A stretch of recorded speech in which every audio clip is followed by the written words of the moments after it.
Oi pessoal, tudo bem com vocês? Sejam bem-vindos de volta ao canal. Estamos aí no meio da nossa semana criminal, tá saindo vídeo todos os dias e para você não perder nenhum caso novo, eu já te convido a se inscrever no canal e ativar o sininho para não perder as notificações, porque assim todas as vezes que eu publicar um vídeo novo, o YouTube te avisa e você corre aqui para assistir comigo.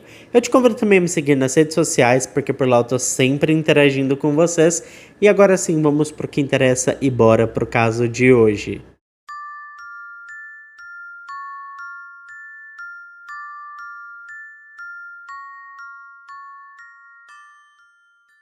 Bom, gente, a família Begum era composta por pessoas de origem paquistanesa que residiam no Reino Unido, especificamente pertencentes à comunidade Pathan, também conhecida como Pashtuns. Essa comunidade ainda mantém um sistema profundo de tradições e valores, incluindo casamentos arranjados, que frequentemente ocorrem até mesmo entre primos. Não há muitas informações sobre como a família chegou ao Reino Unido, mas sabe-se que o casal formado por Savilha Begum, a matriarca da família, e seu marido Mohammed Yashin Khan vivia com seus filhos, incluindo uma filha chamada Somaya, que acabou se tornando a protagonista da trágica história de hoje. A verdade é que pouco se sabe sobre a infância e adolescência da jovem, sendo que o primeiro registro público sobre ela está relacionado ao incidente que deu início a todos os eventos que eu vou contar aqui para vocês hoje. No início de setembro de 2020, a Somaya, que a essa altura estava com 18 anos de idade, entrou em uma delegacia para relatar que os seus pais, desde que ela tinha 15 anos, haviam prometido a sua mão em casamento a um primo seu que morava no Paquistão. Ela se opôs totalmente a essa união e, em resposta, no dia 7 de setembro de 2020, as autoridades emitiram uma ordem de proteção contra casamentos forçados, uma medida legal existente no Reino Unido que visa proteger pessoas de serem forçadas a se casar contra sua vontade. Essa ordem resultou na separação dela e dos seus irmãos dos pais, já que as ameaças do pai da Somaya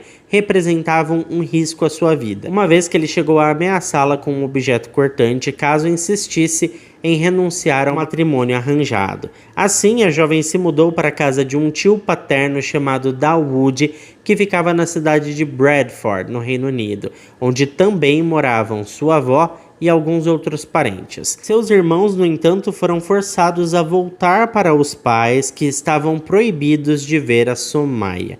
Outra pessoa que morava nessa casa era a prima da jovem, uma garota chamada Kinat, que enfrentava seus próprios desafios com violência doméstica causada por seu pai Mohammed Tarus Khan, a quem chamaremos de Tarus. O homem que já havia sido considerado culpado de violência física contra sua filha com um objeto cortante, possuía, assim como seu irmão, uma ordem de restrição que o impedia de se aproximar da residência. Apesar dos desafios, a Somaya provou ser uma jovem inteligente e corajosa.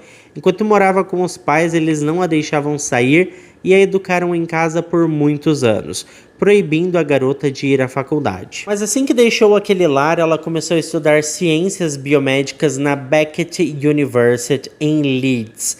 Também trabalhava meio período como cuidadora, prestadora de serviços a crianças e adultos mais velhos ou doentes. Além disso, quando estava em casa, ela cuidava da sua avó e dos seus primos mais novos. Aqueles que tiveram a sorte de conhecê-la podem confirmar que ela realmente era uma pessoa incrivelmente gentil e dedicada, com um futuro brilhante pela frente. Até mesmo seus professores universitários lembraram dela como uma garota de grande potencial. Com isso, chegamos no dia 25 de junho de 2022, quando a Dawood percebeu que sua sobrinha não estava em casa. Embora isso não fosse incomum, ele ficou preocupado porque ela não o havia avisado que sairia. A jovem tinha o bom hábito de sempre programar seus passeios antecipadamente e deixar os familiares avisados de seu retorno para casa. O Sr. Dawood chegou do trabalho, dormiu um pouco e, ao acordar, ficou ainda mais alarmado ao saber que a Somaia ainda não tinha voltado. O pânico começou a se instalar quando ele tentou contatá-la por telefone e não obteve resposta. O tio da jovem correu para a casa do vizinho, Mohamed Housin, que tinha câmeras de segurança do lado de fora, para perguntar se ele poderia acessar as gravações. Infelizmente, as imagens não forneceram nenhuma pista sobre o paradeiro da jovem e no dia seguinte, dia 26 de junho de 2022, Daoud procurou as autoridades para registrar uma queixa formal sobre o desaparecimento da sua sobrinha. Devido ao perfil de risco da mulher, a polícia iniciou imediatamente a investigação. Graças às informações fornecidas pela operadora de telefonia que ela utilizava, foi possível determinar que sua última conexão com a internet ocorreu por volta das 3h30 da tarde do dia 25 de junho. As autoridades também realizaram uma busca detalhada na propriedade do Daoud e em um dos móveis da sala de estar, eles encontraram algumas amostras de sangue que correspondiam ao DNA da Somaia.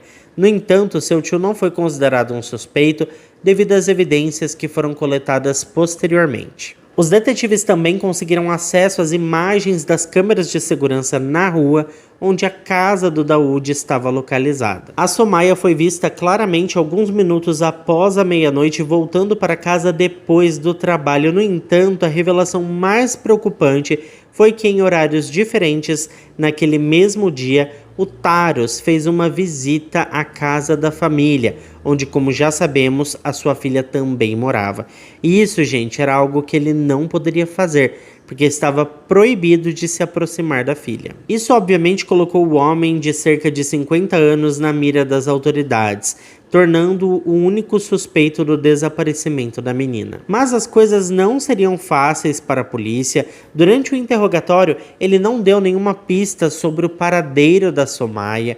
Quando questionado sobre onde estava sua sobrinha, o Taros apenas respondeu que não tinha comentários a fazer sobre isso, exceto de que não era responsável pelo desaparecimento dela. De qualquer forma, os investigadores mantiveram os olhos nele e continuaram as investigações nos dias seguintes. O celular da garota foi encontrado, o aparelho estava queimado e jogado dentro de uma lixeira que pertencia ao Taros, em um complexo de apartamentos onde ficava a residência do suspeito. Ao revisar as gravações de segurança capturadas no dia 25 de junho, os policiais puderam ver o Taros abrindo a porta e estacionando sua caminhonete bem ao lado. O homem estava usando luvas e saiu do veículo. Embora o ângulo das câmeras não permitisse ver claramente o que ele estava fazendo, as autoridades estavam certas de que ele tinha guardado um objeto longo e grande dentro do local. E por fim, enquanto aguardavam a permissão para acessar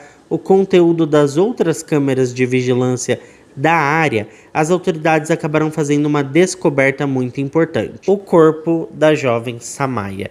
Infelizmente, a jovem foi encontrada sem vida no dia 6 de julho de 2022, em um terreno baldio na cidade de Bradford. Ao fazer as contas, podemos saber que já haviam se passado 11 dias do seu desaparecimento e o seu corpo estava envolto em um tapete em estado avançado já de decomposição e estava quase que irreconhecível. Isso se devia não apenas ao tempo que havia passado, mas também ao calor do verão. Durante a análise forense foi revelado que a jovem tinha sido atacada com um objeto cortante de cerca de 11 centímetros de comprimento, que estava encravado nas suas costas, tendo causado danos ao seu pulmão. A forma ali, que estava tudo, sugeria que aquele ferimento aconteceu antes dela perder a vida.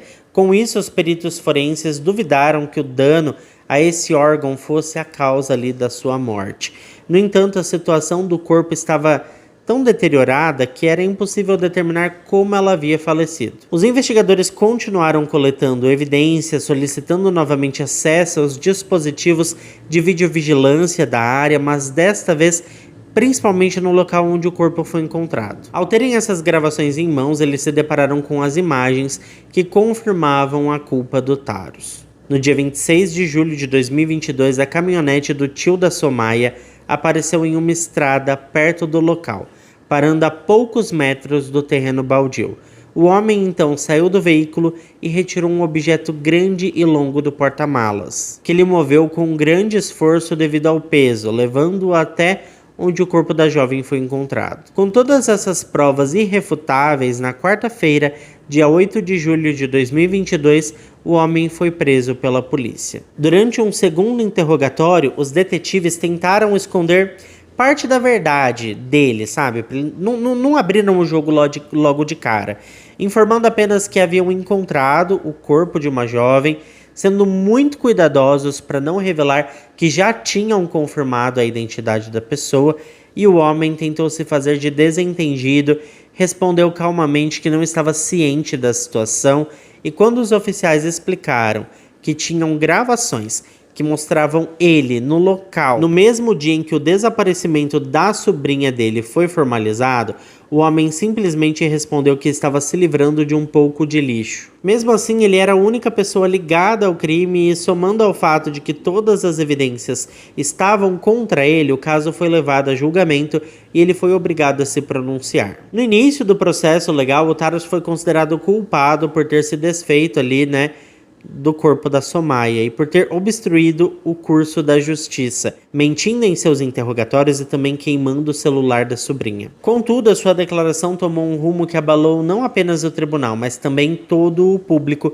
que acompanhava a história e os outros familiares da vítima. O Taurus negou veementemente ter sido responsável pela morte da jovem. Ao abrir o caso no início do julgamento, o promotor fez uma reconstrução dos eventos, focando na culpa do acusado, apresentando os vídeos de segurança para embasar o seu argumento e acrescentando que o homem havia sido visto fazendo uma cópia da chave da casa do seu irmão Daoud, pouco antes da sua última visita a esse lugar, que coincidiu com o momento em que o telefone da Somaia parou de funcionar. Só que não se sabe ao certo o que aconteceu dentro da casa. O promotor garantiu que a garota foi abordada pelo seu tio em um ataque que terminou com a perda da sua vida. Após isso, ele escondeu o corpo até encontrar um lugar adequado para descartá-lo no dia seguinte. Sobre a causa do óbito, a acusação convocou o patologista forense do Ministério do Interior para depor, que confirmou tudo o que já discutimos em relação aos laudos periciais. Quando questionado sobre aquela questão do pulmão, o especialista explicou que isso por si só não era uma lesão fatal. Ele esclareceu que se ela não buscasse ajuda médica imediata, a gravidade poderia sim aumentar, visto que com o tempo o risco de infecções cresce, mas também assegurou que era muito improvável que a Somaia tivesse perdido a sua vida por conta disso. Por fim, ele acrescentou que uma hipótese possível era de que a pessoa que fez aquilo com a jovem tivesse pressionado seu pescoço para cortar a sua respiração. Seguindo os argumentos da acusação, foi lida uma declaração de um policial que tinha ficado responsável por monitorar o Taros após a sua prisão. No documento, o policial descreveu que o homem falou com ele de forma descontraída e perguntou qual era a pena para os crimes dos quais ele estava sendo acusado. Para a promotoria, as palavras do homem eram demonstrações claras de sua insensibilidade em relação a tudo que tinha acontecido. Ele foi rotulado como uma pessoa egoísta sem um pingo de arrependimento. O promotor também explicou que a família da Somaia estava amplamente dividida pela decisão da jovem, que corajosamente se opôs ao casamento forçado. As diferenças entre as interpretações de suas obrigações culturais ou religiosas eram, para os promotores, razão suficiente para que o Taros tirasse a vida da sua sobrinha. Porque, de acordo com ele mesmo, ele já tinha dito a colegas e amigos que a sua sobrinha tinha humilhado gravemente a família ao rejeitar o casamento arranjado. Diante dessas alegações da promotoria, o representante da defesa, Safar Ali, tentou convencer o tribunal de que essa não era uma razão válida para comprovar que o Taros havia cometido aquele crime. Em sua argumentação ao júri, o advogado lembrou que o Yassin, o pai da Somaia, era o verdadeiro alvo da ordem de proteção contra o casamento forçado e que isso havia enfurecido muito ele. O advogado sugeriu que ele era um pai humilhado cuja honra estava ferida e que por isso teria motivos para agir contra a vida da sua própria filha. Ele destacou que Yassin havia deixado a Grã-Bretanha em algum momento entre a prisão do Taros e o início do julgamento e que a passagem que ele comprou era apenas de ida para o Paquistão. Para ele, era óbvio que esse homem foi quem realmente tirou a vida da Somaia e naquele exato momento estava fugindo das autoridades policiais, indo embora do país. O advogado de defesa afirmou que enquanto o Taros tinha apenas um histórico de violência doméstica, o seu irmão apresentava uma atitude ainda mais fechada e violenta em relação às mulheres da sua família. Para finalizar o julgamento, o advogado de defesa disse que na comunidade Pathan é responsabilidade do irmão mais velho resolver problemas familiares, alegando que foi isso que o Taros fez ao se livrar ali do corpo da sua sobrinha. Ele estava apenas consertando o que o seu irmão Yassin havia feito ao tirar a vida da filha. O Taros não prestou seu depoimento em nenhum momento durante os procedimentos, nem apresentou provas que pudessem ajudar na sua defesa. No final da sua declaração, o advogado permaneceu firme em garantir a inocência do seu cliente. Após ambos apresentarem seus argumentos finais, não foram apresentadas declarações de impacto por parte dos entes queridos da jovem, mas o seu tio, o Daoud, teve a oportunidade de fazer um discurso emocionante no momento em que as provas coletadas durante a investigação foram apresentadas. O homem, completamente devastado pela morte da Somaia, expressou que ela era uma luz que havia compartilhado muito e que foi uma bênção tê-la ao seu lado. Por outro lado, sua prima Maya Kinat e uma tia chamada Isra, que é irmã do Taros, também reservaram alguns minutos para falar sobre os abusos que sofreram nas mãos desse homem e de outros homens da sua família.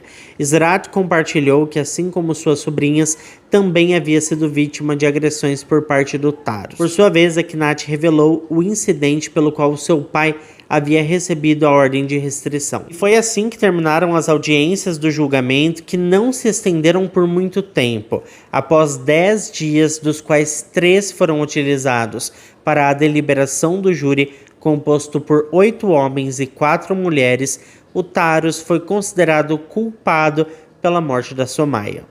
Na quarta-feira, dia 15 de março de 2023, um juiz o condenou a uma sentença de prisão perpétua com um mínimo de 25 anos antes de ter a possibilidade de pedir liberdade condicional e mais uma pena concorrente de 15 anos por obstrução da justiça, apropriação indevida de provas e ocultação ali do corpo. O magistrado destacou que, apesar de não ter visto quais foram os motivos claros para o que aconteceu e que seu advogado alegou que ele não apoiava casamentos forçados ou a visão do seu irmão Yassin sobre o papel das mulheres na sociedade, a forma como ele descartou ali o corpo da Somaia foi o suficiente para uma pena severa. No dia da sentença, o Taros decidiu abrir a boca pela primeira vez e tentou se dirigir ao juiz para pedir clemência, mas foi impedido de falar, fechando assim o último capítulo deste caso. A gente sabe que esse tipo de coisa ainda é muito comum, né? Acontece em alguns países aí, desses casamentos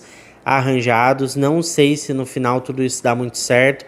Eu não tenho muito contato com essa cultura. Se alguém tiver, deixa pra mim aqui embaixo como que funciona isso.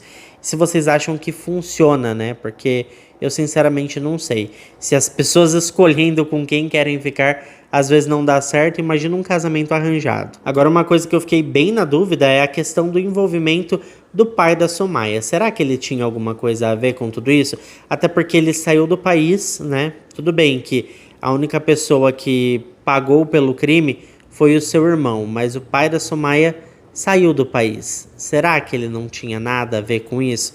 Eu acho que pode ter a ver sim, viu? Mas é claro que eu quero saber de vocês, então deixa pra mim aqui embaixo a opinião de vocês, que eu adoro passar horas lendo os comentários de cada um de vocês. Muito obrigado a quem ficou até aqui comigo. Se ficou até aqui, não esquece de deixar o seu like, que ajuda muito na divulgação do canal. Eu fico por aqui, um beijo pra todos vocês e até o próximo vídeo.